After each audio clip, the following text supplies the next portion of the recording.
What if that nagging feeling in the back of your neck was real? What if those hands reaching out from the dark that you believed were there were there? What if the monster in the basement really existed? And what if there was really something under the bed? Would you have the courage to face your fears? Hello, brave souls. I'm your host, Paul Rondeau, and tonight's story is called This Call Was the Reason I Left the Army. It's inspired by my time while I was in the military myself as an MP.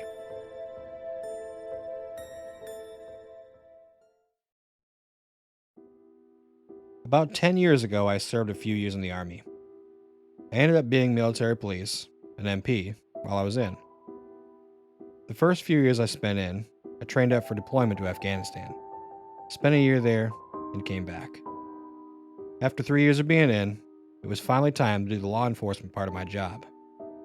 I figured after all the crap I'd been through the last few years, this'd be easy. I couldn't have been more wrong. Deployment was rough, but having to go into people's houses and deal with them during their worst moments was a hard thing to do 5 to 6 times a week. You also had to deal with all the normal duties of being a soldier on top of being an MP. I didn't sleep well during this time. Everything was good, as it could be, until I got a call from dispatch one night. They sent me to an address that I wasn't familiar with. I had to pull up my map of the installation to even find it. It made sense that I'd never heard of it, because it was on a small access road on the outskirts of the installation. It was near the majority of the utility buildings. This wasn't an emergency call, so I wasn't able to run code, which is lights and sirens. Dispatch had said that someone had reported suspicious activity at the location. I ended up calling dispatch and asked if they could elaborate on suspicious activity. The caller didn't say anything else, and it hung up. I made my way over to the building and figured that it was just some kids messing around trying to send the MPs on a wild goose chase. I'd rather be on this type of call, rather than a car accident, domestic, or a noise complaint. This would at least keep me off the rotation of calls for a while. It took me a few minutes to work my way over to the side of the post. I'd also taken a few minutes to have a cigarette before I made my way over there. It's always good to calm the nerves before dealing with other people. When I pulled up to the building, it didn't look like anything was going on in there. I let dispatch know I had arrived, and they noted my time. I positioned my vehicle so the lights were pointed directly at the building.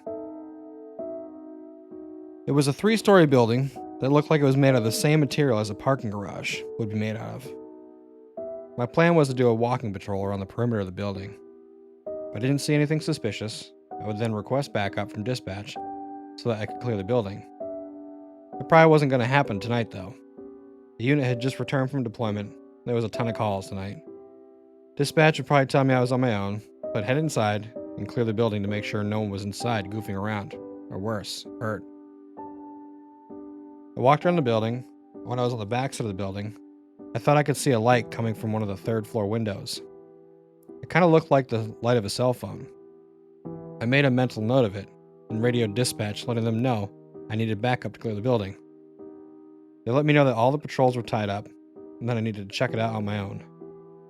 I acknowledged and went back to my vehicle to grab a second set of batteries, just in case my flashlight died. This was going to take a while.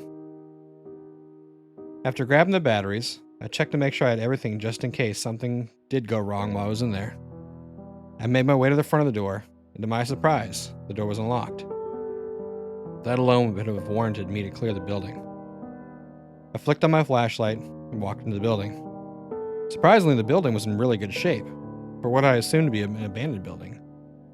It looked like people were still working in here on a daily basis. The way I was going to clear this, since I was doing this solo, was start from the bottom and work my way up.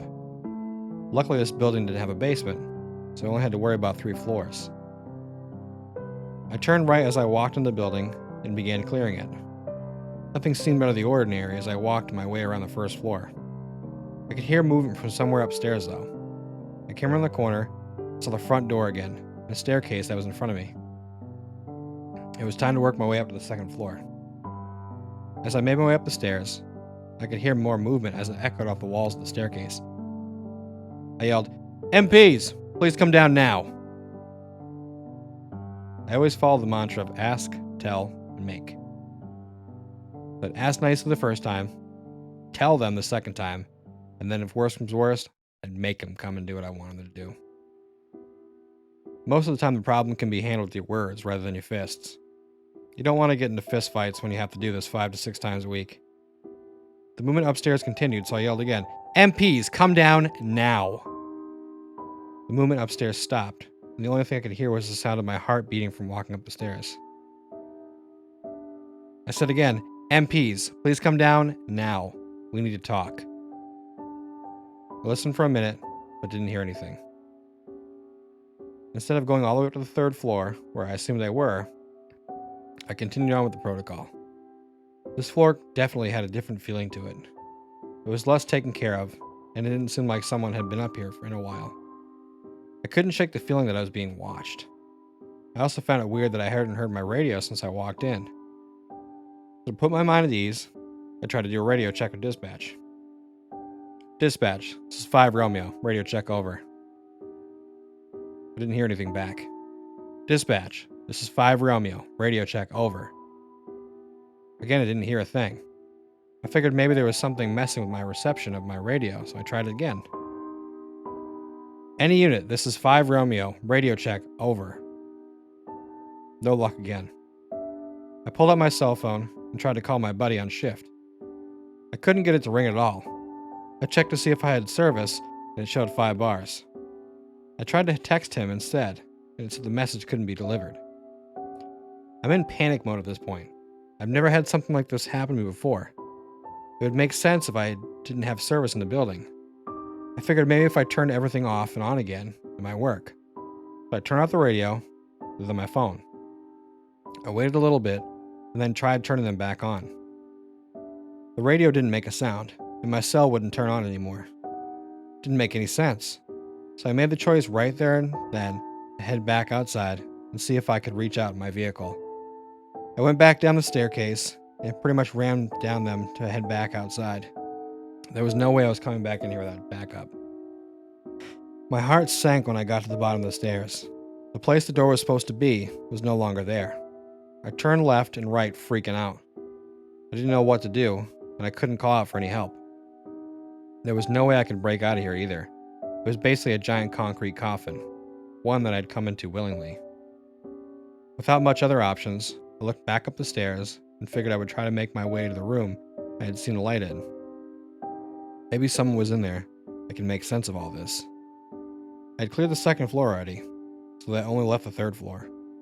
When I was heading up the stairs, I heard running around again. This time the footsteps sounded heavier, and it sounded like there was more of them. I didn't bother saying anything this time, and just cautiously walked up to the 3rd floor. If I thought the 2nd floor looked rough, then this floor looked like it hadn't been touched in decades. There were cobwebs everywhere, and trash littered the floors. Every couple of steps, I would feel something touch my leg or my back, causing me to spin around every few steps.